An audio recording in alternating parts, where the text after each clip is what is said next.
I think it's safe to say at this point that this album's fucking weird. In a good way. Kind of. Go subscribe, subscribe. Hey, what's up, y'all? It's Knowledge. Welcome to Brews and Reviews. And today I'm reviewing Injury Reserves by the time I get to Phoenix. And I am sipping on, surprisingly, a Dos Equis. I don't always drink Dos Equis, but when I do, I drink it out of a Dos Equis glass. Let's get into this project.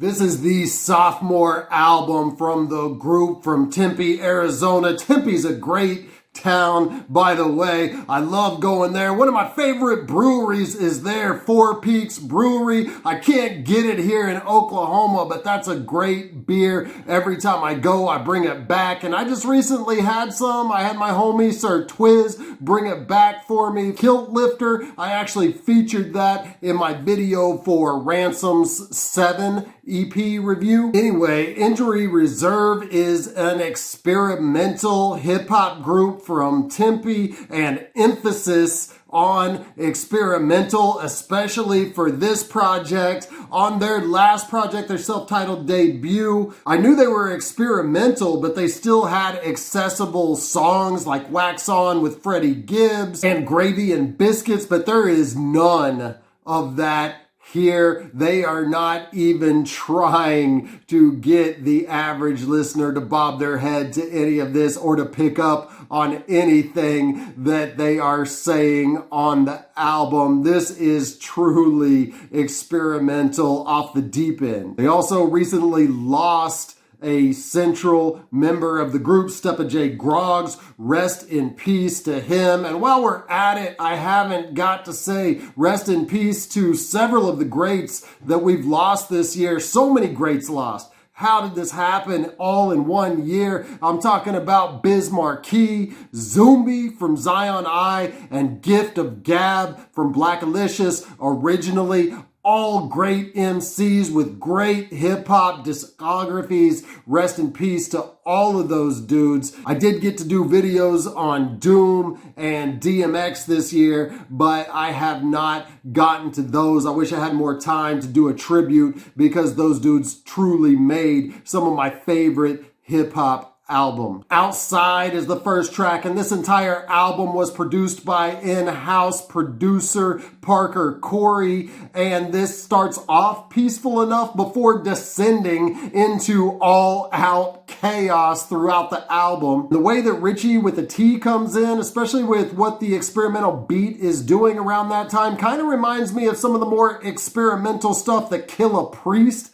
has been doing lately. Yeah, I know probably no one's heard it, but check it out at least one time through. Killah Priest, one of the great lyricists, he's been on this experimental tip, especially with the beats and the abstract flow. And the verse here barely rhymes at all, yet it flows nicely with the alien soundscape that we're getting on this beat. And this is over 6 minutes for a first track. They're not playing around. Those who stick around for the second half of the track will be treated to an instrumental that alone makes you float through the space-time continuum. Superman that ho! Oh wait, it's just Superman that? This has to be a reference to the Soulja Boy lyric for some reason. I don't know why. And these drums are absolute insanity, and an auto-tuned verse and chorus, I guess. But believe it or not, this auto-tune is used in a way that we don't often hear. Almost sounds like a glitch in the Matrix coming through this distorted beat. SS San Francisco is the next track, and it's almost a rock style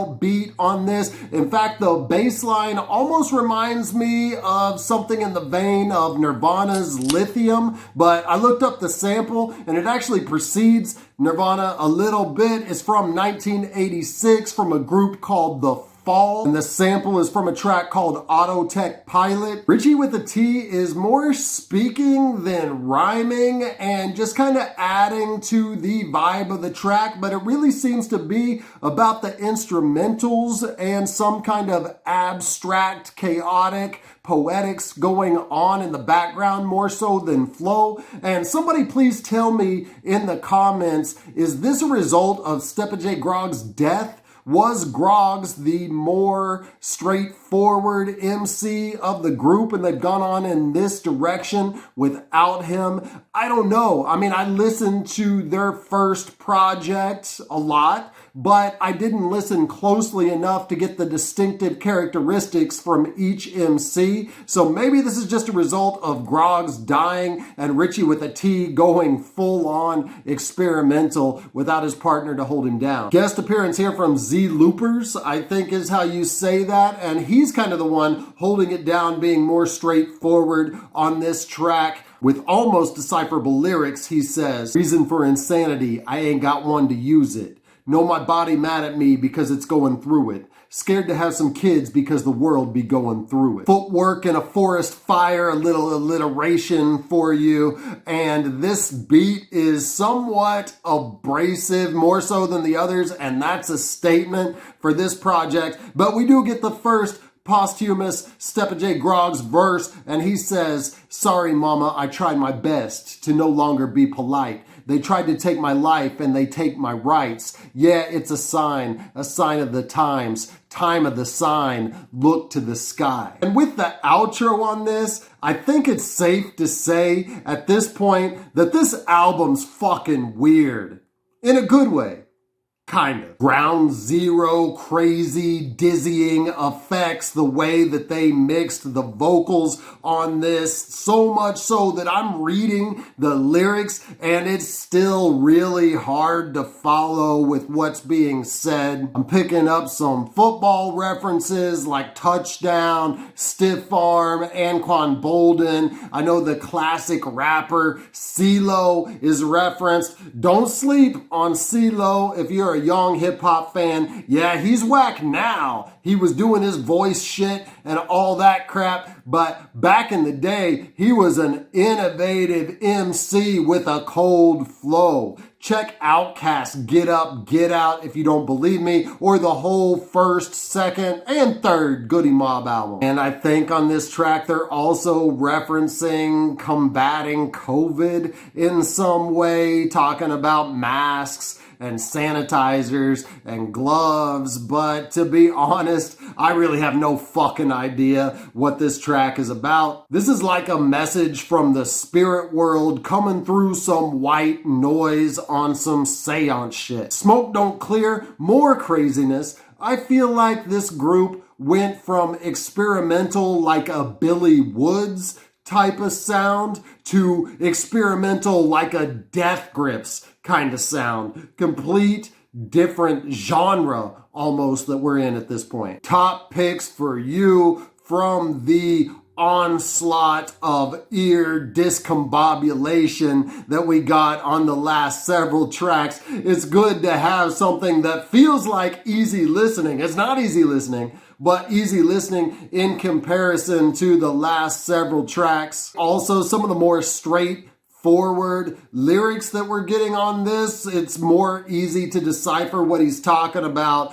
and it should be, because this is a tribute to Groggs, and it's Ritchie speaking on death in a very creative way. He says, "As I drove through, I see little pieces on the street of glass, still immortalized from the things that happen. Turn to fragments and a figment I can only imagine. Turn to ashes in the blink of an eye. Go holding a basket, bet your pattern's still intact and the algorithm's reacting." Now here, the street of glass, he's looking at a monitor or smartphone, and he's talking about Groggs' social media presence and digital footprint and the apps that he interacted with that got the algorithm down, that these still behave in the same way after he died as they did when he was alive, because they knew Groggs, and he's witnessing that and reminiscing on the man. Postpartum Postpartum, we got a little catchy chorus and refrain. As far as catchiness can go on this experimental album, there's a nice bass line also among all the weird sounds, and Ritchie plays with the flow a little bit on his verse as well. Knees. This was the first lead single off the album, and this addresses both growing up and growing older. Knees representing the growing pains that happen when you're a child and just wanting to grow up into an adult, but also the aches and pains of an older person that you start to get in your joints and your knees when you get older. So both perspectives here, and a little melancholy about not being a child anymore. Groggs' verse addresses his own drinking, although somewhat humorously on here. He says, shit, I can't even grow no more. Well, at least not vertically, but all these bottles that have been killing got my stomach a little bit lower than it's supposed to be. R.I.P. Would have liked to hear him a little bit more here, but apparently this is all they had that they wanted to give us right now, at least. This is definitely an interesting listen. This is very experimental, so much so that my first run through, I didn't even realize there was many lyrics on it as I thought they were. They were putting a lot of effects, mixing them in just with a casual listen. It felt much more instrumental than it actually is. There are lyrics throughout, although they're abstract and just mesh into the background, trying to go with the chaotic vibe that the production is creating. And I can say that this is a good listen one time through, and definitely respect the artistry and the creativity, while at the same time knowing that I probably won't return to most of these tracks again. I'm really surprised, to be honest, at how far they departed from their sound on their self-titled debut, but at the same time I respect it, because this is clearly not a reach for more fans. This is just being true to themselves and doing exactly what they wanted to do to express themselves artistically. Great tribute track to Groggs on here, probably, as it should be, the best track on the album, and this may also be a goodbye to the group if they choose not to go on as Injury Reserve. And then it kind of all makes sense with this sound that they've created here, because as Ritchie says, at one point he'd rather burn on the stake than boil in a pot, so they're going out with a bang. That being said, I'm giving this a 7 out of a 12-pack. Thank you for watching my review of Injury Reserves. By the time I get to Phoenix, if you like this, go ahead and hit like now and hit me up in the comments. If you didn't like it, also let me know why in the comments. I drop hip-hop and hops related content consistently, so subscribe to my channel now. And until I see you next time, keep buzzing. Fucking man says subscribe. But if he's on his channel saying that somebody's album is better than mine, unsubscribe to him. No, your album's the best, man. There you go. Subscribe. Yeah. Subscribe.